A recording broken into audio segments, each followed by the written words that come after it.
안녕하세요. 날씨가 봄이 오고 있네요. 그죠?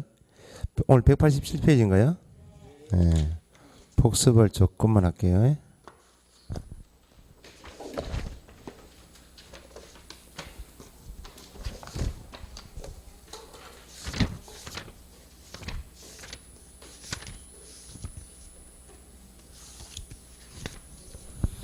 앞에 146페이지 손해배상 책임하고 7금지 중개보수가 있네요. 자, 손해배상 책임은 일단 손해를 배상할 책임이 있다는 말은 상대방을 보호하자 그 말이죠. 책임져라 그 말이니까 손해배상 책임에 대해서 개업 공인 중에서도 민법 적용이죠. 개업 공인 중에서가 중개인을 하다가 고의과실로 손해가 했다. 그러면 개업 공인중개사가 배상할 범위는 어디까지? 전부 다 재산상 손해든지 정신적 피해든지 발생한 자기의 고의과실로 발생한 손해니까 모두 책임져야 되겠죠. 모든 손해에 대하여 책임이 있다. 모든 손해에 대하여 개업 공인중개사가 책임이 있는데 개업 공인중개사의 배상 능력이 없으면 부동산까지 찾아온 손님의 보호가 안 되니까 전체 배상 책임 범위 중에서 공인중개사법에 의한 보증기관의 배상 범위는 모든 손해가 아니고 발생한 고의과실로 인하여 발생한 재산상 손해에 대하여 책임이 있죠. 재산상 손해이면 모두가 아니고 개업 공인중개사 종별 법인이 아닌 자 최소한도 얼마? 법인이 아닌 자 1억, 법인 주된 사무소 2억, 분사무소마다 1억, 농협은 1,000만 원, 설정 한도 금액 한도 내에서의 재산상 손해까지는 보증기관을 통해서 우선적으로 배상되죠. 한도 초과하는 손해이거나 정신적 피해는 더 이상 공인중개사법에 의해서 배상이 안 되니까 누구에게 개업 공인중개사에게 민법에 따라 별도 청구할 수 있고 설정 금액 범위 내에서 배상을 한 보증기관은 배상한 만큼 누구에게 개업 공인중개사에게 구상권 행사할 수 있다. 그래서 개업 공인중개사의 배상 범위는 하면 모든 손해. 공인중개사법에 의한 보증기관의 배상 범위는 모든 손해가 아니고 설정 금액 범위 내에서의 재산상 손해까지만. 됐죠? 두 번째, 민법은 일반법이기 때문에 모든 사람, 모든 행위, 모든 손해에 대해서 책임이 있다. 그죠? 공인중개사법은 민법의 특별법이다. 이므로 모든 사람이 아니고 누구의 하나여 개업, 공인중개사 등 부동산에 종사하는 사람에 대하여 적용되는 법이지 작년시험처럼 개업, 공인중개사 등이 아닌 우리는 어떤 법? 민법에 의해서 배상 책임이 있죠. 모든 행위가 아니고 어떤 행위? 중개행위에 한하여 적용. 고의과실로 인하여 발생한 모든 손해가 아니고 재산상 손해. 그러면 공인중개사법에 의한 손해배상 책임 요건은 모든 행위가 아니고 중개인의 경우에 적용된단 말은 중개인은 중개 대상물에 대하여 당사자 간 계약을 알선하는 것이 중개인이죠. 그러면 중개인 범위는 중개 계약하죠. 확인 설명인 중개인에서 완성이 되면 마무리 작업 몇 가지? 3가지. 여기까지가 개업 공인중개사가 법적으로 해야 할 일이죠. 그러면 계약 체결 후이면 중개가 완성된 후죠. 중개 완성 후 그 말은 중개가 끝난 다음이면 당사자 간 계약 내용에 따라서 민법에 따라서 이행행위가 남아있죠. 이행행위는 계약 체결 후 업무죠. 그럼 이건 중개행위가 원칙은 아닌데 계약 체결 후지만 개업 공인중개사가 매매 계약 체결 후 계약금 중도금 지급에 관여하게 되면 임대차 계약 체결 후 보증금의 지급, 목적물 인도, 확증일자 취득처럼 이행행위에 관여하게 되면 어디에 포함? 객관적 사회통념상 중개행위에 포함. 관여하다가 횡령하게 되면 뭘 하다가? 중개행위를 함에 있어서 발생된 재산상 손해니까 공인중개사법에 의한 보증기한을 청구할 수가 있다. 개업 공인중개사에게 배상 책임이 있다라고 할 때 책임 요건은 개업 공인중개사가 직접 중개행위를 한 경우에는 반드시 뭐가 있어야 되고 나의 고의 또는 과실이 있는 경우에 책임이 있죠. 그런데 내가 직접 중개행위를 하자는 경우에도 책임은 있죠. 다른 사람의 중개행위 장소로 제공함으로써 발생한 손해는 내가 사고 친 거 아니죠? 그런데 사고가 발생된 장소가 내 중개사무소이기 때문에 외형을 믿은 손님을 보호할 필요가 있으니까 이때는 고의과실 관계 없이 무과실 책임이 있고, 고용인의 모든 행위가 아니고 어떤 행위? 업무상 행위는 행위자는 누구? 고용인이지만 업무상 행위이면 그를 고용한 기업 공용인사 행위로 간주가 되니까 나의 고의과실 관계없이 책임이 있다. 이 관계가 가장 중요한 거예요. 보증보험 공제는 기간이 있어요, 없어요? 보증보험료 내고 공제료 내고 보장받는 1년 기간이 있죠. 기간이 만료되면 다시 설정해야 되죠. 언제까지?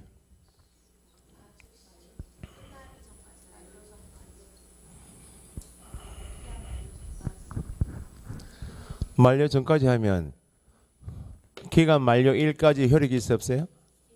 만료일까지 다시 설정해서 신고한다. 공탁은 기간이 있어 없어요? 없으니까 기간 만료 나오면 공탁은 빠지고 보증보험 또는 공제에 가입한 나오면 물을 것이 기간 만료 나올 것이고 우리한테 물을 것이 언제까지 물으니까 기간 만료일까지. 보증보험금, 공제금, 공탁금으로 손해배상했다. 손 씻고 손해배상 후 15일 나오면 보증보험 공제는 보장받는 1년 기간 동안에 몇 건을 보장해 주겠다고? 한 건을 보장하기 위한 제도이기 때문에 보증보험금, 공제금으로 손해배상했다면 남은 기간 없죠? 다시 보증보험료, 공제를 내고 다시 가입하고 공탁금에서 배상된 다음에 남은 금액 보니까 최소한 돼서 부족하면 부족하게 된 금액은 채우느라 보존해야 한다. 그죠? 그래서 공탁은 직접 금액을 맡기는 것이기 때문에 공탁한 기업 공인중개사가 사망 폐업하여도 공탁금은 몇 년? 3년 이내에 회수할 수 없다. 보증은 변경할 수 있다 없다? 이미 설정한 보증을 다른 보증으로 변경할 수 있죠. 변경할 때 보증을 유지시키는 한도 내에서 변경돼야 되죠. 이미 설정한 보증을 깨면 안 되고 보증의 효력이 있는 기간 중에 다른 보증으로 변경 설정 신고한다. 그죠? 중개가 완성이 된 때 나오면 계약이 체결되었죠. 누구에게? 중개가 완성되기 전 하면 누구에게? 매수 임차인에게 뭐 해야 되고? 확인 설명해야 되죠. 완성되기 전 입 닫혔다. 500만 원. 완성되기 전 입 닫혔다. 그 말은 확인 설명을 성실 정확하게 하지 않거나 설명의 근거 자료 제시하지 않으면 500만 원 이하. 완성이 된 때 손해배상 책임의 보장에 관한 사항을 당사자에게 설명하지 않거나 교부하지 않으면 100만 원 이하. 그렇게 구분하시고. 7금지는 내용이 많은데 개업 공인중개사 등에 대해서 33조에서 7가지 행위를 정해놓고 하여서는 아니 된다. 금지하겠다고 말이죠. 7가지 행위를 했다면 예외가 있다. 예외가 없다.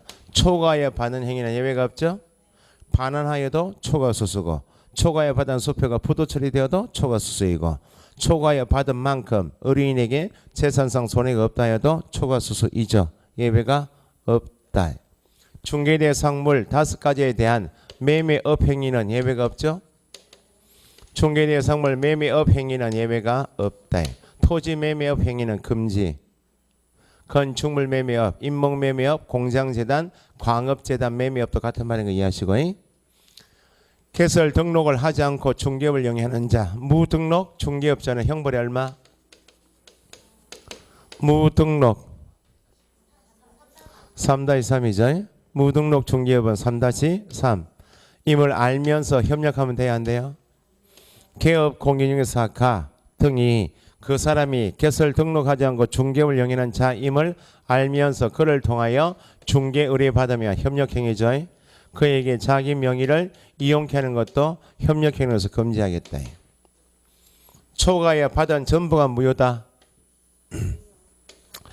법정 한도 내에서는 적법하게 받을 수 있죠. 법정 한도를 초과하여 받은 부분만 강행규정 위반, 무효, 부당이득 반환이죠.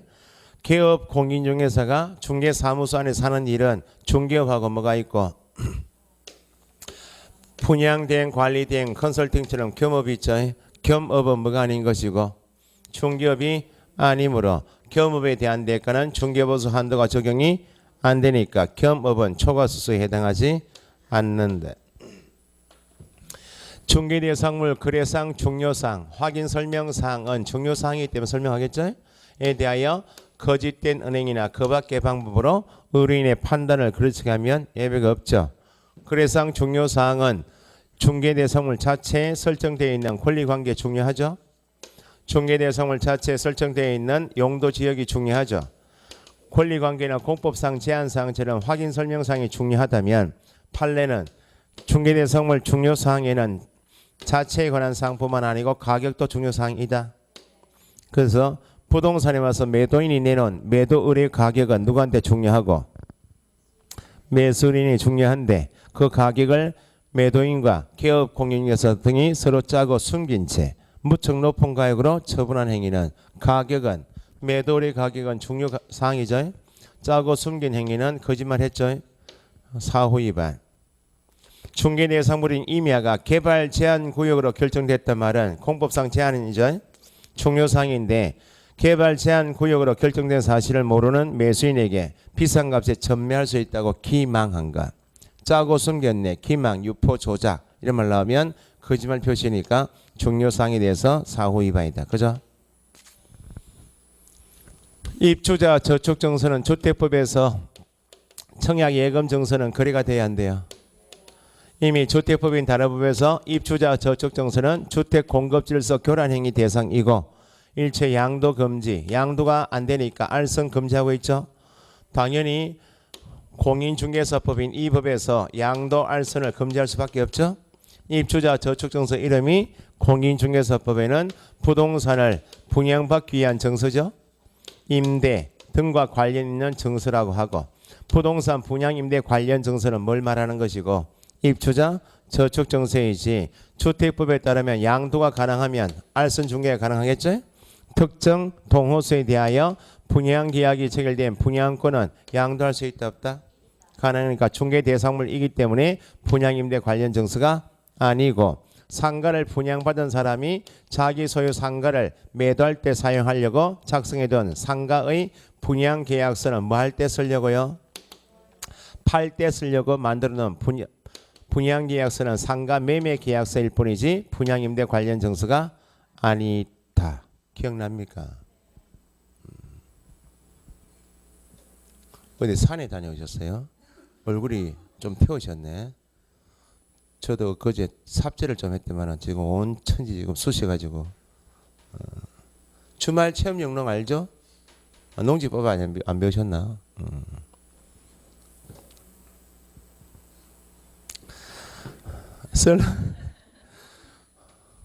썰렁한 걸 느꼈는데 이야기하니까 더 썰렁하네. 중개 의뢰인과 직접 거래하는 것은 예외가 있다 없다? 매도, 매수, 임대, 임차, 중개 의뢰인의 직접 상대방이 되어서 매매, 교환, 임대차 계약은 예외가 없다. 중개 의뢰인을 보호하기 위한 규정이 직접 거래 금지이기 때문에 의뢰인에는 내 가게에 들어온 사람이면 다 의뢰인 맞죠? 소유자가 들어와도 의뢰인이고 소유자의 대리인이 와도 의뢰인이고 소유자와 사무처리 위탁을 받은 수임인이 와도 의뢰인이므로 중개 의뢰인의 대리인과 직접 거래도 걸리고 수임인과 거래도 직접 거래에 해당한다. 개업 공인중개사가 부동산을 매수하거나 매도할 때 상대방이 중개 의뢰인이면 걸리니까 누구를 통해서 다른 개업 공인중개사의 중개인을 통해서 부동산을 매수하고 팔 때도 다른 개업 공인중개사의 중개로 매도한 것은 직접 거래에 해당하지 않는다. 쌍방 대리는 예외가 없죠. 쌍방 대리 표시는 매도 의뢰인과 매수 의뢰인을 대리하여 임대 의뢰인과 임차 의뢰인을 대리하여 양 당사자로부터 정권 위임받고 이게 쌍방 대리 표시야. 매매 계약을 중개하던 중 매도인으로부터 위임을 받고 이건 뭐예요? 일방으로부터 위임받았죠. 일방 대리는 쌍방 대리가 아니므로 금증에 해당하지 않는다. 탈세 목적인 미등기 전매 행위 미등기를 하는 목적이 뭐 목적이니까 탈세 목적이니까 미등기 전매 행위는 부동산 등기 특별조치법에서 예외 없이 금지하고 있고 예외 없이 금지하고 있는 탈세 목적인 미등기 전매 행위를 중개하면 투기 조장에 해당하죠. 이때 미등기를 한 중간자의 전매 차익이 있다 없다 손해보는 것은 관계 있다 없이 뭐 목적이면 탈세 목적인 미등기 전명이. 그래서 형벌도 7금지는 다 징역형 벌금형인데 다른 법에서 금지하고 있는 입주자 저축 정서처럼 부동산 분양임대 관련 정서는 주택법에서 금지하고 있는 행위를 다시 금지하기 때문에 3-3. 의뢰인과 직접 거래하거나 쌍방대리는 민법에서 자기계약 쌍방대리 금지를 따온 것이기 때문에 3-3. 부동산 등기 특별조치법에서 예외 없이 탈세 목적인 미등기 전명의를 금지하고 있는 것을 따왔죠. 요 세 가지는 3-3, 나머지는 1-1.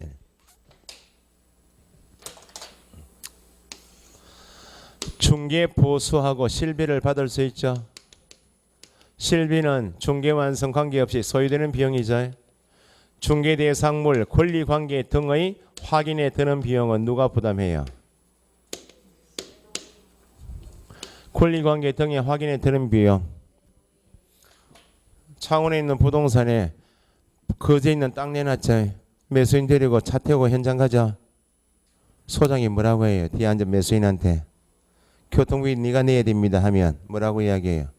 차대를 할 거 아니야. 그러니까 권리관계 확인에 드는 비용은 매수 임차인이 부담하는 것이 아니고 매수 임차인에게는 개업 공인인사가 정확하게 확인해서 데리고 확인 설명 의무가 있죠. 그래서 권리관계 확인에 드는 비용은 매수 임차인이 부담하는 것이 아니고 매도 임대 권리 이전 의뢰인이 부담한다. 그죠?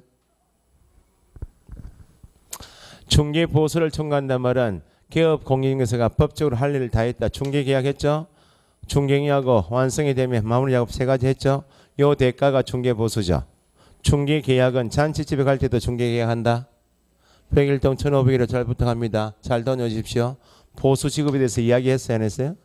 보수 지급에 대해서 한마디라도 약정하지 않아도 같은 말 중개 계약서에 얼마 지급하기로 한다라고 유상임을 명시하지 않아도 나의 중개인으로 인하여 결과 완성이 되면 당연히 청구할 수 있다. 중개가 완성된 후에 당사자의 계약이 무효 취소 해제되면 책임이 개업 공인중개사의 고의 또는 과실로 인하여 무효 취소 해제가 되면 무효 취소 해제 책임이 개업 공인중개사에게 있으니까 받을 수 없다. 무효 취소 해제가 됐는데 합의 해제가 되었다든지 채무 불이행을 이유로 해제가 되면 해제는 되었지만 나한테 책임이 없으니까 받을 수 있다. 중개 보수 지급 시기는 현재 법에서 정하고 있다.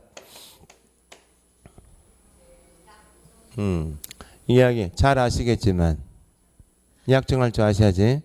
잘 아시겠지만 중개 보수는 제가 법적으로 해야 할 일 계약서 교부할 때 주셔야 됩니다. 알겠습니다. 약정한 시기에 받을 수 있고 약정이 없으면 대금 지급이 완료된 날. 중개 대상물 5가지에 대한 중개 보수 규정은 물건을 뭐하고 뭐로 나누고 주택과 주택 외로 구분하여 정하고 있다. 그죠? 주택이든지 아니든지 5가지 물건에 대해서는 국토교통부령에서 기본 범위를 정하고 주택은 특별시 광역시 도의 조례가 있는데 주택 외에는 조례가 없다. 국토교통부령에 가니까 0.9, 0.8, 0.9가 있죠. 이 범위는 누가 부담하는 것이고 일방으로부터 받을 수 있는 한도를 정해놓고 그 범위 내에서 쌍방으로부터 각각 받을 수 있는 게 중개보수죠. 주택은 매매 교환처럼 소유권이 넘어가면 거래 금액의 1,000분의 9, 0.9%고 소유권 이전과 관계없는 임대차, 전세권 설정 계약 나머지는 1,000분의 8로 주택이면 매매 교환과 임대차로 구분하여 정하고 있는데 주택 외에는 0.9밖에 없죠. 그 말은 매매든지 교환 임대차든지 구분 없이 주택 외에는 몇 프로 기억하시고 0.9%. 요 범위 내에서 주택은 시도 조리로 정한단 말은 요율 한도액표가 있다 없다? 있는데 주택 외에는 요율 한도액표가 없다. 일방이 0.8 나오는 것은 물건이 뭐? 주택이고 어떤 계약? 임대차인데 일방이 0.8. 주택 임대차 계약을 중개한 경우 개업 공인중개사가 거래 당사자로부터 받을 수 있는 최고 한도는 1.6. 상가 임대차 계약한 경우 거래 당사자로부터 받을 수 있는 최고 한도는 상가나면 무조건 매매 교환 임대차 구분 없이 일방이 0.9니까 쌍방 합산 곱하기 1.8. 그죠? 주택은 조례가 있다. 그러면 주택 소재지 관할 조례하고 사무소 소재지 관할 조례가 다르면 어디 기준? 사무소 기준. 주택과 주택 외가 혼합되어 있는 복합 건축물에 대하여 매매 교환 임대차 계약이 이루어지면 전체 건물을 주택으로 할 것인가는 주택 면적이 2분의 1 이상이면 전체 건물을 뭐로? 주택으로. 주택 면적이 2분의 1 미만이면 전체 건물을 주택 외로.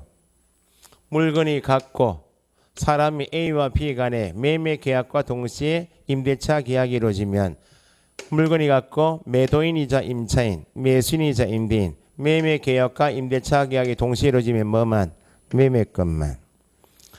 X주택에 대하여 A, B가 하고 매매 계약, X주택에 대하여 B하고 C하고 임대차 계약이 이루어지면 두 건은 이루어지지만 물건은 같지만 사람은 다르니까 매매 계약한 매도인에게 매매건, 임대차 계약한 임차인에게 임대차. 중간에 매매 계약도 하고 임대차 계약한 매수인이자 임대인에게는 매매건하고 임대차건을 각각 받을 수 있다. 아파트 분양권 전매 계약이 이루어지면 총 분양 대금을 가져간다. 분양권 전매 계약 체결 시까지 매도인이 납입한 계약금 또는 중도금에다가 프리미엄을 합산한 금액 가져가는 것이지 총 분양 대금 가져가는 것이 아니다. 임대차 계약이 이루어지면 주택이든지 상가든지 계산 방식은 보증금하고 월세 곱하기 100을 합산한 금액 가지고만 하죠. 상가 임대차인 경우 권리금은 넣으면 안 되죠. 권리금은 중개대상물이 아니기 때문에 권리금을 수수 받을 수 있도록 알선한 행위는 뭐가 아니고 중개인이 아니니까 권리금 알선 대가는 중개보수 한도 없이 받을 수는 별도 받는 것은 관계없는데 중개보수 계산시에 넣으면 안 되고 보증금 더하기 월세 곱하기 100을 합산한 금액이 5천 미만일 때 약자 보치지에서 월세 곱하기 70을 한다. 그죠? 교환 계약이면 뭐 가지고 하고 교환 계약 대상물 가액 중 큰 대상물 가액 가지고 한다. 그죠? 이 정도 합시다. 복습은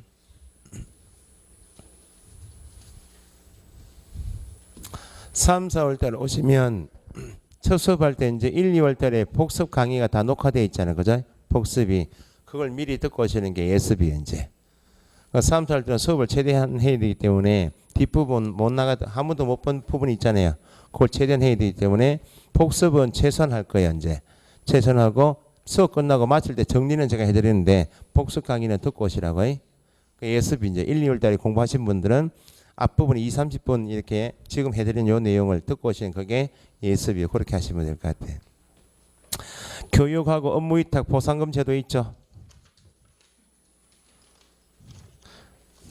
187페이지 맞죠? 네. 교육에서 한 문제, 보상금에서 한 문제 그렇게 나와요. 나오고 195페이지에 수수료 있나요? 그것도 암기사항으로 종종 나온다. 그 다음에 암기사항 들어가기 전에 200페이지 협회도 한 문제. 지금 간단한 내용인데 판례 없이 법 규정에서 함정을 파는 부분이 실무교육, 연수교육, 예방교육, 직무교육, 교육 한 문제, 보상금 한 문제, 협회 한 문제. 암기사항으로 나오면 수수료 납부 규정인가 아닌가 거기서 최대 4문제 그래 나와요. 그 다음에 이제 오늘 이제 핵심이 암기사항을 좀 정리해야 되는데 어딘가 하니까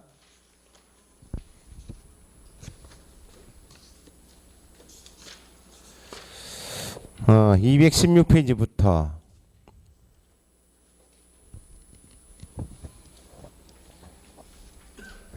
238페이지까지가 최대 6문제.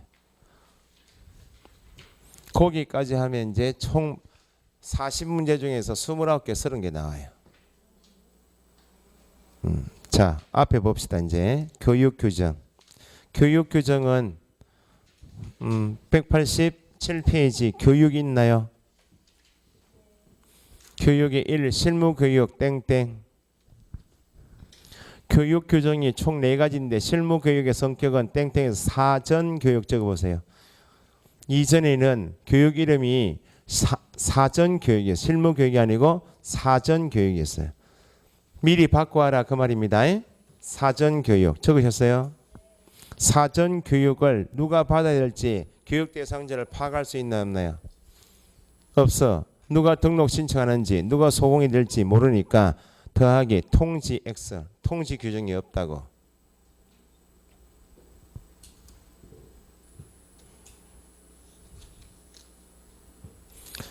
그래서 거기 실무교육 대상자 및 시기 있죠.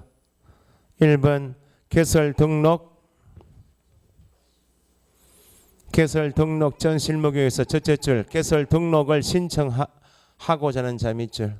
실무교육 대상자는 등록 신청하고자 하는 자가 이미 앞에 등록 기준에서 배우신 거예요. 등록을 하고자 하는 자는 어떤 교육 받아야 한다? 실무교육 받아야 하는. 그래서 실무교육은 등록 신청하는 자의 입장에서 보면 등록 기준이다 그 말입니다. 두 번째 밑에 하단에 고용신고 전 실무교육 있죠. 소속 공인중개사 밑줄하시고 크게 나누면 실무교육 대상자는 등록 신청인하고 소속이 받는 교육이다. 그렇게 넘기시면 이번에 실무교육 내용의 시간이 있죠. 실무교육의 내용은 직무 수행에 필요한 뭐요? 법률 지식 밑줄. 시간은 얼마? 2832 밑줄 하시고 직무교육 밑줄 하시고 땡땡. 직무교육도 사전교육. 사전교육이니까 미리 받고 와라 그 말이죠. 누가 보존할지 모르니까 더하기 통지 X. 통지 규정이 없어요. 그래서 직무교육은 첫째 줄 누구는 중개보조원 밑줄. 이번에 직무교육의 내용 및 시간에서 직무교육 대상자는 누구라고요? 중개보조원이기 때문에 야는 현장 안내 일반 서무처럼 단순한 업무만 보조하죠. 그러니까 교육 내용 보니까 직업 윤리 등밖에 없죠. 그 위에다가 법률 지식 X. 중개보조원 대상인 직무교육은 법률 지식 교육 내용이 없다고. 시간은 얼마요? 3시간에서 4시간 밑줄하시고 연수교육 땡땡 하시고 연수교육은 첫째 줄 나와 있듯이 어떤 교육을 받은 실무교육을 받은 두 사람 기업 공인중개사 소속이죠. 그러면 연수교육 타이틀 옆에 땡땡 재교육. 실무교육을 받은 사람 대상으로 다시 교육하는 게 연수교육이에요. 그러면 연수교육 대상자는 이미 실무교육을 받은 사람이 누구인지 확정돼 있죠. 더하기 통지 O. 교육 통지한다고. 교육 4가지 중에서 더하기 유일하게 교육을 받지 않으면 500만 원 이하 과태료 적으시고 교육 중에서 과태료 처분 대상은 어떤 교육밖에 없다. 연수교육만. 연수교육 내용 및 시간이 2번 있죠. 하단에 실무교육은 법률 지식을 교육했죠. 그 2년 후에 받는 교육이 연수교육이면 2년 전에 실무교육 당시에 교육받았던 법이 바뀔 수 있나 없나요? 있으니까 실무교육은 법률 지식을 교육 내용으로 한다면 연수교육은 법제도 변경상 밑줄 변경상. 법제도 변경상 있나요 없나요? 하단에 연수교육 내용 및 시간에서 첫째 줄 중간에 법제도 변경상 밑줄. 시간은 12, 16 밑줄. 옆에 페이지 4번 예방교육 밑줄하시고 땡땡. 실시할 수 있다. 현재 시행되고 있는 교육이 아니고 앞으로 필요하면 실시할 수 있는 이미 교육이고 더하기 통지합니다. 통지 O. 그러면 교육 중에서 부동산에 일하고 있는 사람을 대상하는 교육이 예방교육이면 예방교육을 실시할 때 강사도 구해야 되고 강의실도 구해야 되겠죠. 그래서 더하기 비용 지원. 교육에 필요한 비용 지원은 어떤 교육만? 예방교육만. 자, 그렇게 보시고 교육을 나누면 실무교육이 있고 실무교육 받은 다음에 받는 교육이 뭐예요? 연수교육. 그 실무교육하고 연수교육은 같이 연관해서 보셔야 되고 직무교육도 있죠. 그 다음에 부동산 거래 사고 예방을 위한 교육이 있다. 그죠? 이렇게 4가지입니다. 나중에 기출문제 풀어보시면 요거는 뭐 판례 같은 게 없으니까 교육 대상자에 대한 교육 명칭을 바꿔서 틀리게 만드는 게 기본이에요. 그러면 지금 적으신 것처럼 성격을 보니까 실무교육하고 직무교육은 지가 알아서 미리 바꿔야 한다. 사전교육이다. 사전교육인 것이 실무고 직무교육이기 때문에 누가 등록 신청하는지, 누가 소공이 될 건지, 누가 보존이 될 건지 파악이 돼야 안 돼요. 안 되니까 여기는 교육 통지 규정이 없어요. 여기도 교육 통지 규정이 없어. 그러면 교육 대상자가 파악이 되는 연수 교육은 어떤 교육 받고 실무 교육 받고 2년마다 받는 교육이 연수 교육이기 때문에 이건 재교육의 성격을 가지니까 실무 교육 받은 사람을 대상으로 교육 받으러 오십시오라고 통지한다고. 여기도 예방을 위한 교육은 현재 부동산에 종사하고 있는 사람을 대상으로 하니까 여기는 실시할 수 있는 임의 교육이다 적으셨고 여기도 교육 통지를 해요. 교육 대상자에게 통지해야 한다. 통지에 나오면 어떤 교육하고 어떤 교육요? 연애할 때만 통지한다. 이렇게 암기하시면 돼. 자, 그러면 실무교육 대상자가 누구인가? 직무교육 대상자가 누구인가? 실무교육은 앞에 등록 절차에서 개설 등록을 하고자 하는 자는 어떤 교육 받으라? 그래서 실무교육 대상자는 등록 신청을 하고자 하는 자가 사전에 받고 와야 되는 교육이 실무교육이에요. 등록 신청인은 몇 사람? 2사람.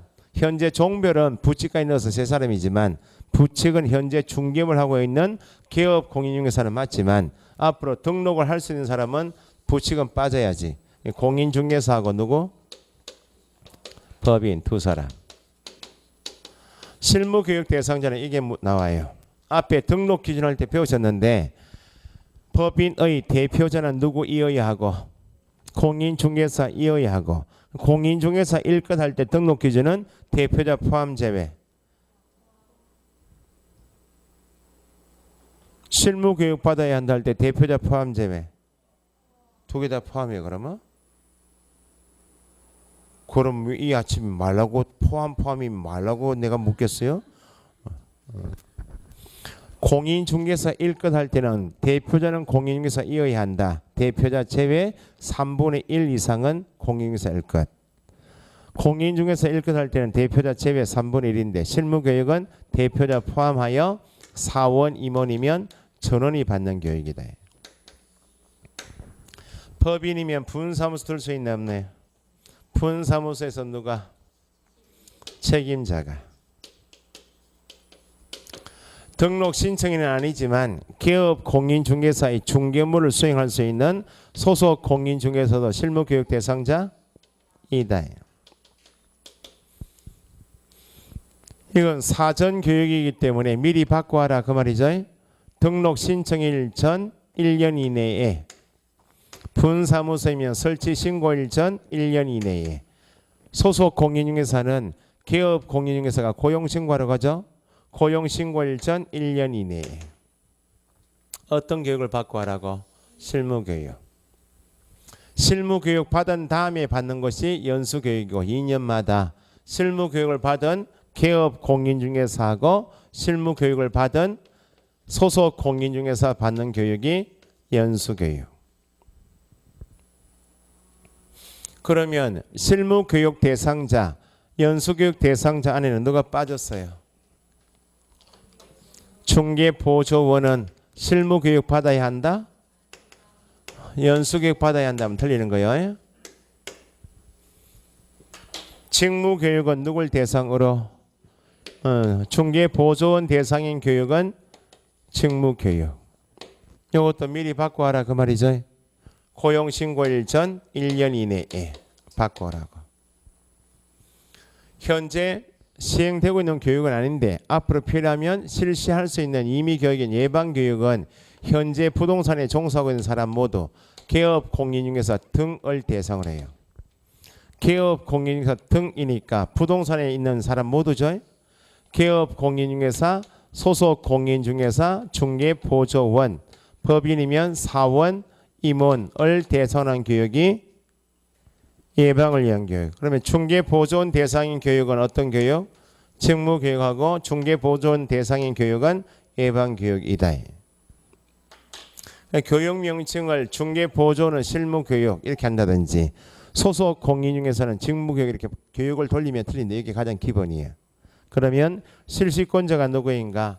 실무교육하고 연수교육은 실무교육 받은 사람을 대상으로 연수교육하니까 실시권자는 딱 한 사람밖에 없어. 시도지사밖에 없어요. 그러면 함정은 국토부 장관은 실무교육 실시할 수 있다. 등록관청은 실무교육 연수교육을 실시할 수는 없어요. 오로지 실무교육하고 연수교육은 누구만? 시도지사만 실시권자이다. 중개보조원 대상인 직무교육은 시도지사 뒤에 한 사람 더 들어갑니다. 등록관청. 이건 교육 실시권자가 두 사람이기 때문에 쪼개서 읽을 줄 아셔야 돼요. 시도지사는 누굴 대상으로? 중개보조원 대상으로 어떤 교육? 직무교육 실시할 수 있다. 등록관청은 누구 대상? 중개보조원 대상, 직무교육 실시할 수 있다. 이렇게 쪼개서 읽으셔야 돼. 여기는 예방을 위한 교육은 개업공인서 전체를 대상하기 때문에 여기도 교육 대상자 다 국토부 장관부터 시도지사 등록관청 다. 여기는 세 가지를 쪼개서 읽을 줄 아셔야 돼. 최근 시험은 등록관청은 개업공인중개사 등을 대상으로 부동산 거래 사고 예방을 위한 교육은 실시할 수 없다. 틀렸다는 겁니다. 국토부 장관 예방교육, 시도지사 예방교육, 등록관청 예방교육을 실시할 수 있다. 교육 내용은 여기는 개업공인중개사 되고자 하는 사람이 받는 교육, 소공인이 되어서 중개업에 종사하고자 하는 사람이기 때문에 여기는 법률 지식을 교육하죠. 중개 경영 실무 직업 윤리 등이고 시간은 28, 32. 연수교육은 실무교육 받은 다음에 받는 교육이 연수교육이기 때문에 2년 전에 받았던 실무교육에서 받았던 법 내용이 바뀔 수 있다 없다. 법제도 변경사항을 내용하는 것이 연수교육. 야는 중개업무를 수행할 수가 없죠. 그러니까 법률 지식이다 변경사항 없이 직업윤리 등을 내용을 하고 여기는 연수교육은 12, 16 여기는 3시간에서 4시간. 이거는 실시하고 있는 의무교육이 아니고 앞으로 필요하면 실시할 수 있는 교육이다. 여기는 교육을 부동산에 종사하고 있는 사람에 대하여 실시권자 세 사람이 필요하면 실시할 수 있는 임의교육이고 필요해서 이 사람 불러내죠. 교육받으러 오십사면 강의실도 구해야 되고 강사도 구해야 되니까 비용 지원해야 하네요. 필요한 비용을 지원할 수 있다. 어떤 교육? 연수교육. 그러면 이 두 가지는 통지 규정이 없다면 연수교육하고 예방교육은 통지 규정이 있다고 말이죠. 그러면 실무교육 받고 몇 년마다? 2년마다 어떤 교육? 연수교육. 연수교육 받았죠? 2년마다 어떤 교육? 연수교육. 그러면 연수교육 통지는 실무교육 또는 연수교육을 받은 후 2년마다 실시하죠. 2년이 되기 2개월 전까지 교육 대상자인 개업공인중개사하고 소속에 대해서 교육받으러 오시라고 2년이 되기 2개월 전에 통지한다고. 통지받고 보니까 예비군 훈련 날짜하고 연수교육 날짜가 겹친다. 지금 어디 가야 돼? 우리는 연수교육장 가야 됩니까? 예비군 훈련장 가야 돼. 예비군 훈련장에 가야 된다. 그 말은 정당한 사유가 있으면 연수교육을 받지 않아도 과태료 처분이 없지만 정당한 사유 없이 연수교육을 받지 않으면 교육 중에서 500만 원 이하 과태료 처분 대상은 뭐만? 연수교육만. 연수교육은 누가 실시하니까? 시도지사는 정당한 사유 없이 연수교육을 받지 않은 개업공인중개사하고 소속에 대해서 얼마? 500만 원 이하 과태료 처분. 여기도 예방교육 받으러 오십시오. 교육 통지한다 그랬죠. 예방교육일 10일 전까지 통지. 이건 암기할 때 예열제 그렇게 암기해. 예방교육 10일 전까지. 교육 면제 조항도 있습니다. 실무교육 받았죠. 중기업에 종사하다가 개업공인중개사가 몸이 안 좋아서 폐업 신고할 수 있나 없나요? 폐업 신고했죠. 하고 1년 이내에만 몸이 회복돼서 다시 등록하고 싶을 때 있겠죠. 아니면 경기가 안 좋아서 폐업 신고했죠. 1년 이내에 다른 개업공인 중에서 소속 공인중개사를 고용 신고 들어가겠죠. 어쨌든 폐업 신고 후 1년 이내이면 등록 신청을 다시 하든지 고용 신고하든지 실무교육 면제. 소속 공인중개사가 실무교육 받고 중개업에 종사하고 있죠. 현재 가게에서 나왔다고 고용관계 종료 신고했죠. 후 1년 이내에 자기 이름으로 이제 등록하고 싶다. 현재 소장하고 싸우고 나와서 다른 가게 들어가죠. 어쨌든 등록하든지 고용신고하든지 소속이면 고용관계 종료신고 얼마? 1년 이내이면 실무교육 면제. 여기도 직무교육도 고용신고일 전 1년 이내에 직무교육 받고 중개업에 종사하고 있죠. 하다가 현재 소장하고 싸우고 나올 수 있잖아요. 고용관계 종료신고 후 1년 이내에 다른 가게 들어가겠죠. 직무교육 면제. 뭐 이게 답니다. 자, 실무교육이나 연수교육, 직무교육은 공통으로 시도지사 실시권자 있죠. 시도지사 실시권자 있죠. 그러면 교육의 실시권자 공통은 실무, 연수, 직무교육의 실시권자는 시도지사인데 시도별 실무교육, 연수교육, 직무교육은 실시되는데 교육은 각 시도마다 실시되지만 교육은 전국적으로 통일적인 기준 가지고 해야 될 거 아니에요? 교육은. 그래서 교육 실시권자를 구분하시는 것 이외에 시도지사가 실시하는 실무, 연수, 직무교육의 전국적인 균형 유지를 위해서 교육의 지침은 누가 마련하는가? 전국교부니까 누구겠어요? 국토부 장관은 시도지사가 실시하는 실무, 연수, 직무교육의 전국적인 균형 유지를 위해서 필요하면 교육의 지침을 마련하여 시행할 수 있다. 짚어봅시다 이제.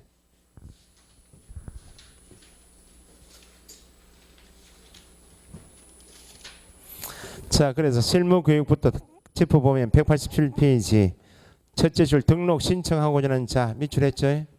괄호에 법인 동그라미. 법인은 사원 임원 있죠. 사원 임원 밑줄 그 위에다가 대표자 포함 적으시고 대표자 포함하여 밑에 실무교육에서 동그라미 1번의 첫째 줄 등록 신청하고자 하는 자 뒤에 법인 동그라미 하시고 사원 임원 위에다가 뭐 적으시라고요? 대표자 포함하여 사원 임원 밑에 전원 넣으시고 대표자 포함하여 사원 임원 전원이 실무교육 대상자. 분사무소이면 누가요? 책임자 밑줄. 미리 바꿔야 되기 때문에 둘째 줄 등록 신청일 전. 법인의 분사무소는 등록하면 안 되죠. 설치 신고일 전 얼마? 1년 밑줄. 누가 실시? 시도지사 괄호. 어떤 교육? 실무 괄호. 괄호 채우기 문제. 셋째 줄 뒤에 다만 동은 다만이다 그 말은 교육 받아야 한다 원칙 다만 받지 않아도 된다 그 말이네요. 폐업 신고 후 얼마? 1년 이내. 밑에 줄 고용관계 종료 신고 후 얼마 이내? 1년 이내이면 실무교육은 받지 않아도 된다. 이번에 소속 공인중개사 밑줄하셨죠? 미리 바꿔야 한다. 고용신고일 전 얼마? 1년 밑줄. 누가 실시? 시도지사 밑줄. 어떤 교육? 실무교육. 다만 동그라미. 고용관계 종료 신고 후 얼마? 1년 이내. 밑에 줄 폐업 신고 후 얼마 이내? 1년 이내이면 면제. 넘기시고. 그 다음에 직무교육은 보조원 미리 바꿔야 되죠. 고용신고일 전 얼마? 1년. 뒤에 누가 실시하는? 시도지사 또는 등록한 정 밑줄 한번 다 하시고 어떤 교육? 직무 밑줄. 이것도 면제조항일 다만 고용관계 종료 신고 후 얼마? 1년 이내이면 직무교육을 받지 않아도 된다. 그 다음에 연수교육은 실무교육을 받은 두 사람 기업 공인중개사하고 소속 공인중개사는 실무교육 받은 후 몇 년? 2년마다 누가 실시? 2년 밑줄 시도지사 밑줄. 어떤 교육? 연수괄호. 연수교육은 교육 통지한다 그랬죠. 옆에 페이지 연수교육의 통지는 시도지사 밑줄 연수교육을 실시하려는 경우 실무교육 또는 연수교육을 받은 후 2년이 되기 몇 개월? 2개월 걸어 통지해야 한다. 그러면 교육 중에서 받지 않을 때 500만 원 이하 과태료는 뭐밖에 없다? 연수교육만. 정당한 사유 없이 연수교육을 받지 않았다. 500만 원 이하. 부동산 거래 사고 예방을 위한 교육은 세 사람 밑줄 국토부 장관, 시도지사, 등록관청. 국토부 장관 밑줄 함당하시고 등록관청 밑줄 함당하시고. 누굴 대상으로? 둘째 줄 기업 공인중개사 등 밑줄. 예방교육은 실시해야 한다 할 수 있다. 할 수 있다 괄호. 그래서 넷째 줄 뒤에 연수교육 대상자, 예방교육 대상자는 등을 대상으로 하니까 그 대상자에는 기업 공인중개사 소속 뒤에 누구 밑줄? 중개보조원 밑줄 두 번 하시고. 대상이 될 수 있다. 그죠? 교육의 공고 또는 통지는 세 사람 밑줄 하시고 밑에 줄 부동산 거래 사고 예방을 위한 교육을 실시하려는 경우 교육일 며칠 전 10일 괄호 예열제 뒤에 공고하거나 셋째 줄 뒤에 공고하거나 밑줄 또는 통지해야 한다 밑줄. 우리 시험 과목의 특징 우리 과목은 공고하고 통지해야 한다 이렇게 하면 틀려요. 공고하거나 통지해야 한다. 공고해도 되고 아니면 통지해도 되고. 교육비 지원한다 그랬죠. 어떤 교육만? 예방교육만. 필요한 비용을 지원할 수 있다. 그 정도 밑줄 하시고. 어떤 비용인가? 밑에 비용 지원 규정이 쭉 나와 있는데 필요가 없고 넘기시고. 교육의 지침은 누구는?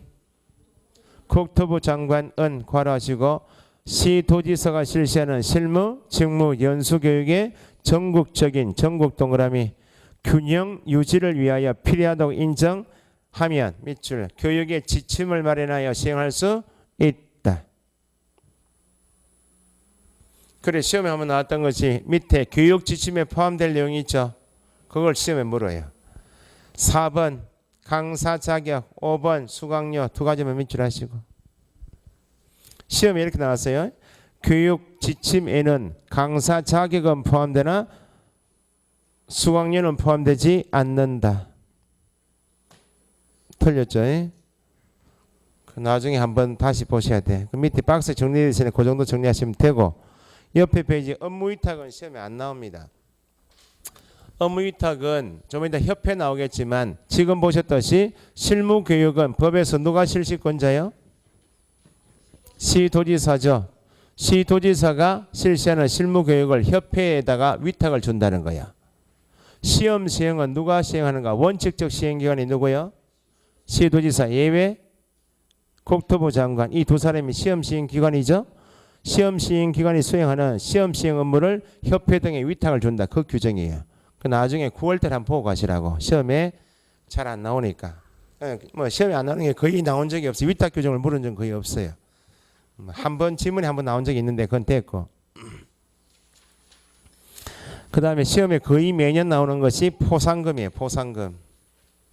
포상금 제도는 이전에 교통법규 위반한 자에 대해서 경찰 교통법규 위반한 자에 대해서 경찰관이 행정력이 일일이 구석구석 미치지 못하니까 교통법규 위반한 사람은 사진 찍어서 경찰서 제출하면 위반 사실을 조회해보고 확인되면 포상금 주기도 했잖아요. 몰래 숨어가 막 찍고 이렇게 했잖아요. 거기에 수월천이 효과가 있었어요? 없었어요? 있었잖아요. 누가 숨어서 또 몰래 찍나 싶어가지고. 그래, 그게 이제 효과에서는 행정권의 행정력이 구석구석 미치지 못하니까 각 개별법마다 포상금 제도를 둔 이유는 신고 고발하시라고. 검찰청 넘겨서 우리는 검사가 수사해보고 죄가 인정되면 포상금 드릴게요. 그 내용이 포상금입니다. 자, 포상금까지만 간단히 정리하고 쉬었다 할게요. 포상금은 맨 밑에 줄 누구는 포상금을 주는 사람은 누구다? 등록관청이 포상금을 주는 사람이지 기출문제처럼 국토부 장관 이렇게 하면 안 돼요. 무등록 중개업자 등을 등록관청에 신고하거나 수사기관에 고발한 자에게 밑줄 포상금을 지급할 수 있다면 등록관청만 나와야 돼요. 국장액 3 적어보시고 그러면 등록관청 밑에 국토부 장관 들어가면 안 돼. 192페이지입니다. 192페이지 밑에 하단에 박스 밑에 이 부분에 등록관청 괄호하시고 둘째 줄에 포상금 지급할 수 있다. 그러면 옆에 페이지 포상금 지급 대상인 신고 고발 대상자 있죠. 공인중개사법을 위반한 자 전체가 아니고 중개업 질서를 크게 물랑케 하는 사람 딱 네 사람을 골라서 딱 정해놓은 거야. 그러면 포상금 지급 대상인 신고 대상인 사람, 검찰 가서 수사경 가서 고발 대상자는 딱 네 사람이니까 요걸 먼저 구분할 줄 아셔야 돼. 그러면 법 질서를 크게 물랑케 한 사람이 누구인가 보니까 거기 동그라미 1번에 기업, 개설 등록하지 아니하고 중개업을 한 자 밑줄 이름이 뭐예요? 무등록 중개업자는 형벌이 얼마요? 무등록 중개업자이니까 땡땡 하시고 3-3 적으시고 3-3. 자, 이걸 조금 확장해서 시험 나온 게 있으니까 두 가지 나눠가지고 적어보세요. 앞에서 배우신 겁니다. 개업 공인중개사가 폐업 신고하면 개업 공인중개사입니까 아닙니까? 폐업 신고할 때 등록증 첨부해서 반납하죠. 폐업 신고한 다음에 지체 없이 사무소 간판 철거하죠. 개업 공인중개사가 아니죠. 아닌데 폐업 신고 후에도 계속 중개업을 하면 누구? 무등록 중개업이죠. 중개업을 한 자. 그 최근 시험에 나온 거야. 폐업 신고 후 중개업을 한 자는 포상금 지급 대상 사유 이다. 무등록 중개업자이다. 그렇게. 한 개 더 적으시면 등록 취소 받으면 개업 공인중개사 이다 아니다? 아니죠. 등록 취소 후 중개업 한 자도 누구? 무등록 중개업자니까 신고 고발 대상자이다. 무등록은 등록을 아예 안 했으니까 개업 공인중개사 아니죠. 요거 비교하실 게 밑에 니은 거짓 그 밖에 부정 밑줄하시고 부정 동그라미 거짓 그 밖에 부정한 방법으로 뒤에 뭐 했어요? 등록을 한 자 밑줄 부정한 방법이지만 등록했죠. 등록했으니까 일단 누구이고 개업 공인중개사인데 공무원에게 부정하게 청탁하여 등록 타인의 자격증을 위조하여 등록했다. 그게 부정 등록이야. 그러면 똑같이 땡땡 3-3 적으시고 야는 개업 공인중개사입니까 아닙니까?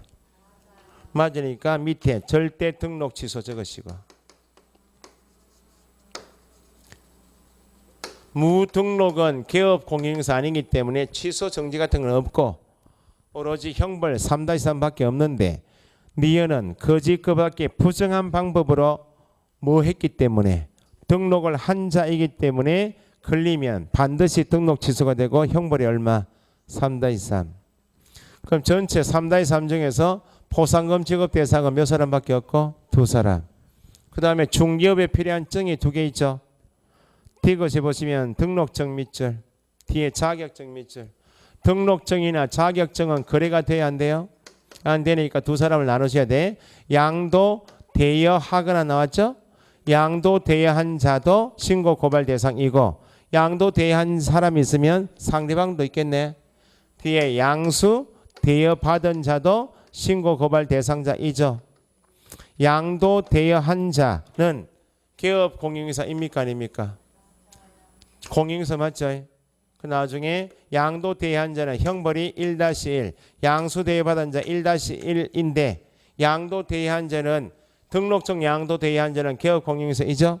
자격증 양도 대여한 자는 공인중개사이죠. 양도 대여한 자는 절대 취소. 개업 공인중개사이면 절대 등록 취소. 공인중개사이면 절대 자격 취소. 그런데 양수 대여받은 사람은 남의 증을 가지고 있지 자격증이 아니네. 그러니까 형벌 1-1밖에 없지 취소는 없다고. 그러면 3-3 몇 사람? 2사람. 1-1 2사람이 총 4사람만 쪼개면 무등록 부정등록 양도 대여한 자 양수 대여받은 사람만 포상금 지급 대상인 신고 고발 대상자이죠. 그러면 여기 이중 등록한 자 이중 소속한 자 금정 위반한 자 그런 말이 있어요 없어요? 없다. 그 말은 나머지 법 위반 사실이 있으면 위반에 대한 처벌만 하지 포상금 지급 대상이 아니다 그 말입니다. 그러니까 포상금을 주겠다는 사람은 이 사람들만 없어져도 중개업 질서가 확립이 되겠다는 거야. 전국적으로 무등록 중개업자도 많고 남의 증을 양수대받아서 하는 사람이 그렇게 많다는 겁니다. 3-3 두 사람, 1-1 두 사람 이렇게. 그럼 지금 공통은 포상금 지급 대상 사유에는 형량만 다르지 다 징역형 벌금형 대상 이완이요. 이제 여기 의미가 있다고. 뭐 최근 시험처럼 포상금 지급 대상이 될 때 표시 광고는 해야 한다 할 수 있다? 표시 광고는 의무다, 의무가 아니다. 의무가 아니에요. 그럼 내 사무소를 광고하고 싶으면 표시 광고를 할 때는 명시해야 할 사항이 있나요? 광고 문구에 명시해야 할 사항은 있죠. 내 가게 명칭이 뭡니다. 어디에 있습니다. 소재지, 전화번호가, 연락처가 어떻습니다. 개업공에서 성명은 꼭 넣어서 표시 광고해야 되죠. 표시 광고는 중개무가 아니죠. 얼만데? 100만 원 이하 과태료 처분 사유. 과태료는 여기 포상금 지급 대상이 있어요, 없어요? 없다는 거예요. 철저하게 징역형 벌금형 대상자 중에서 3-3 두 사람, 1-1 두 사람밖에 없어요. 이게 왜 이유가 있는가? 좀 있으면 검사, 검찰청까지 넘어가서 검사가 수사한 다음에 죄가 인정되면 주는 것이 포상금이에요. 그럼 검찰청까지 넘어간다 그 말은 재판 대상이 되는 죄를 지었기 때문에 검찰청 넘어가는 거 아니야? 과태료 처분 대상자는 포상금 디금 대상이 아예 아니다는 겁니다. 과태료는 검찰청 관계없어요. 좀 이따 정리할게요. 그러면 그게 중요하고 신고 고발 대상자 있죠? 신고 고발 장소 있죠? 뭐 신고 고발 장소하고 이걸 나중에 혼돈해서 포상금은 누구만 주는 사람이야? 등록관청만 포상금 주는 사람이요. 신고는 어디 가서 하고 등록관청이 신고해야 되고 고발은 어디 가서 하고 검찰청에서 고발한다고. 신고 고발 장소는 수사기관까지 있지만 포상금을 주는 사람은 누구만? 등록관청만. 그걸 구분하시라고. 신고 고발 장소는 등록관청이나 수사기관이 있다. 됐고. 포상금의 지급 절차. 포상금은 누가 주니까? 등록관청만이 포상금 지급권자이다. 신고 고발 장소에는 수사기관까지 들어가지만 포상금 지급하는 사람은 등록관청만. 그 다음에 2번 포상금 지급 절차. 1. 포상금 지급 신청서 제출. 포상금을 누가 주니까? 등록관청이 주니까 포상금 지급 신청서도 누구한테 제출? 등록관청 바로 제출. 그 다음에 2번 조회 및 지급 결정에서 포상금 지급 신청서를 제출받은 누구는? 등록관청 바로 그 사건에 관한 수사기관의 처분 내용을 조회한다. 이때 포상금은 무등록 중개업자 등을 밑줄 행정기관에 의하여 발각되기 전 무등록 부정등록 양도대여한 자 양수대여받은 자 소위 신고 고발 대상자를 등록관청이 먼저 적발해서 검찰 넘긴 다음이면 늦었다 그 말입니다. 행정기관에 의해서 발각되기 전에 신고 고발에만 포상금 받을 수 있는데 그럼 신고 고발만 하면 다 주는 것도 아니에요. 행정기관에 의해서 발각되기 전에 등록관청이나 수사기관에 신고 고발해야 하고 신고 고발 사건에 대하여 밑줄 검사가 뭐 한때 공소 제기 기소유예 결정 두 가지 밑줄 하시고 뒤에 한 경우에 뭐 한하여 밑줄 공소 제기 또는 기소유예 결정을 했다면 포상금 지급한다 그 말이죠. 그게 함정이에요. 이제 요 사람을 신고 고발해서 검찰청에 넘겼다는 겁니다. 그럼 검사가 수사하겠죠. 이거 공소 제기하고 기소유예는 앞면이 있어요 없어요? 있죠. 이거 결격사유 할 때 다 설명드린 거예요. 징역형 벌금형 소위 재판 대상이 되는 법원 재판 대상이 되는 죄를 지으면 수사기관이 누구이고? 검사입니다. 검사가 무등록 부정등록 양도대여한 자를 불러서 수사를 해요. 등록증 없이 지금 중개하고 있습니까? 물어보겠죠. 타인의 자격증을 유지한 사실이 있습니까? 양도대여한 사실이 있습니까? 물어보겠죠. 그러면 인정해야 하네요. 등록증 걸지 않고 중개업을 하고 있었지만 지금 아직까지 한 건밖에 안 했다고. 정상을 좀 참작해 달라고 말 아니야? 범죄 수사 기록 보니까 앞에 보니 야가 또 걸린 게 있어. 죄를 지어서 수사받은 적이 있더라고. 상습범이죠. 그럼 니는 재판 가자. 공소제기. 양도대여하기는 했지만 양도대한 저기 양도 대한 사실은 적발되었지만 양도 했지만 내가 양도 대한 지 한 달 정도밖에 안 됐어요. 양수 대여 받은 사람 아직 중개업 안 하고 있어요. 양도 대여는 걸렸잖아요. 지금 정상에 참작되는데 앞에 보니까 죄를 지은 적도 없어. 범죄 기록 보니까 죄는 인정되지만 다시는 검찰청 불려오지 마십시오. 한번 봐주겠다. 공소 제기를 유예하겠다. 기소유예. 검사인 수사기관이 수사 결과 죄를 인정한 다음에 결정하는 게 재판 갑시다. 공소 제기. 재판 갈 정도의 죄가 아니면 봐주는 게 기소유예 결정. 검사가 죄를 인정한 사건에 대해서 결정하는 것이 공소 제기하고 기소유예입니다. 그러면 검찰청 단계에서 검사 단계에서 죄를 인정한 사건이면 보상금 줘라 그 말이죠. 재판까지 가야 됩니까? 재판까지 갈 필요 없이 줘라 그 말이죠. 뭐 최근 시험에 무죄 판결 이렇게 나왔잖아요. 공소 제기하였으나 법원에 무죄 판결 받았습니다. 이렇게 나왔어요. 무죄 판결 받아도 보상금 줘야 안 줘요? 준다 그 말입니다. 그래서 밑에 공소 제기 기소의 밑에 무죄 판결 땡땡 보상금 지급 무죄 판결까지 나왔다 그 말은 검사가 뭐 했다고 공소 제기가 되었다 그게 전제가 되기 때문에 무죄 판결 땡땡 보상금 지급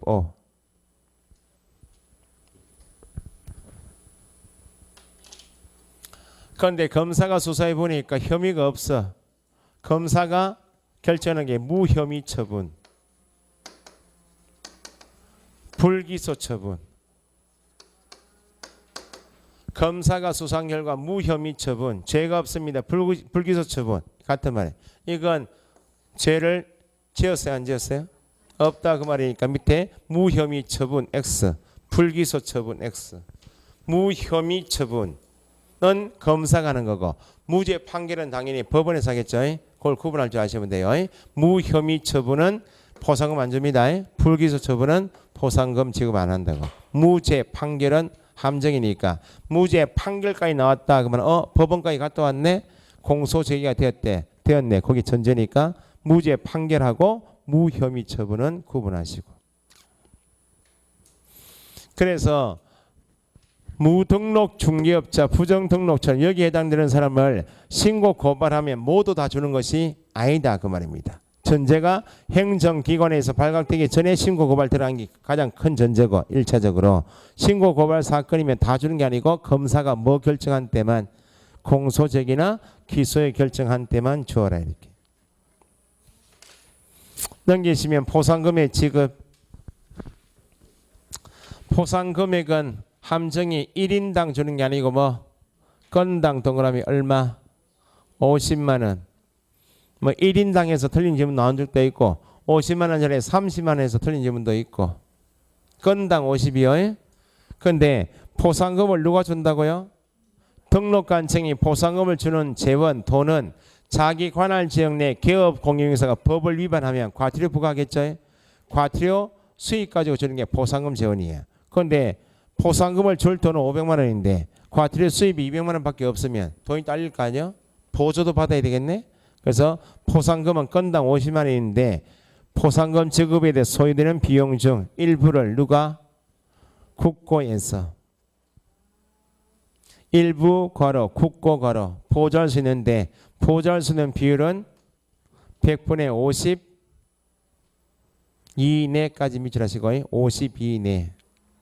기출문제 풀어보시면 일부 자리에 전부를 국고 자리에 협회 그렇게 틀린 질문 나와요. 잘 안 보이니까 일부 밑에 전부 함정을 다 짚어놓으셔야 돼. 국고 자리에 협회 X 그렇게.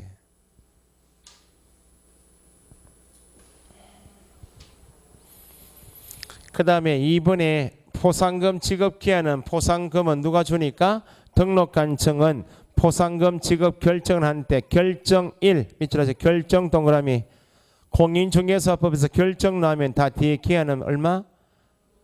1개월이야. 앞에 결정이 한 게 나왔어요. 자격증은 누가 교부해야 한다? 시도지사는 합격자 결정 공고일로부터 얼마? 1개월 이내에 자격증 교부. 등록관청은 포상금 지급 결정일로부터 1개월. 2개월에서 틀리게 나온다고. 마지막으로 이제 수인이 여러 사람이 신고 고발한 경우에 지급 방법에서 1.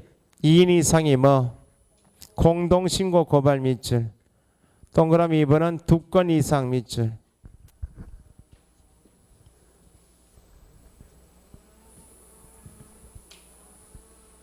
자 보세요. 갑이라는 사람이 무등록 중개업자라고. 무등록 중개업자는 신고 고발 대상 맞죠? 무등록 중개업자라고 갑이 한 건이죠. 에 대하여 A하고 B가 같이 2월 10일 날 공동으로 신고 고발이 접수됐어요. 이게 공동신고란 말이고, 갑이 무등록 중개업자 한 건이라고 A가 먼저 1월 20일 날 신고 고발 접수하고, 같은 갑 무등록 중개업자 같은 건에 대해서 B가 2월 10일 날 따로 신고 고발이 접수됐어요. 이것도 한 건이고 이것도 한 건이죠. 2건 접수된 거. 이해되십니까?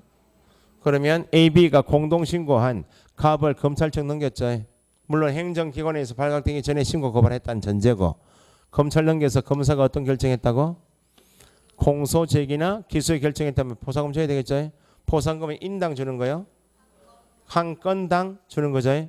그러면 공동신고이면 n분의 1로 주면 되겠네. 그래서 공동신고이면 뒤에 균등하게 배분하여, 균등 동그라미. 공동신고이면 둘째 줄 균등하게 있죠. 배분하여 지급합니다. 근데 예외가 있다고. 다만 AB가 공동신고하면서 이렇게 이야기해요. 우리가 신고 고발한 사건이 검사가 공소 제기 기소에 결정했다면 내가 무등록 중개업자 갑을 적발하는데 내가 기여도가 커서 둘이 합의했습니다. 6대4로 나누기로. 포상금을 지급받을 자가 배분 방법에 관하여 미리 합의 동안에 합의하여 신청한 경우에도 등록관청은 균등하게 지급한다. 합의한 방법. 합의가 나오면 합의입니다. 합의한 방법에 따라 지급한다. 여기 보세요. 이제 갑 무등록 중개업자로 A가 먼저 신고 고발 넣었죠. 그러면 검찰청 넘겼을 거 아니요? A가 신고한 갑을 검찰청 넘기니까 검사가 공소제기 기소 결정 났어요. 그럼 얘한테 주면 되죠. 같은 건이잖아. 뒤에 들어온 거 넘길 필요가 없네. 그러니까 2건이 접수되면 누구한테만 준다. 뒤에 최초. 2건이 신고 고발이 접수된 경우에는 최초 신고 고발한 자에게 얼마? 50만 원 주면 되죠. 됐죠? 쉬었다 갑시다.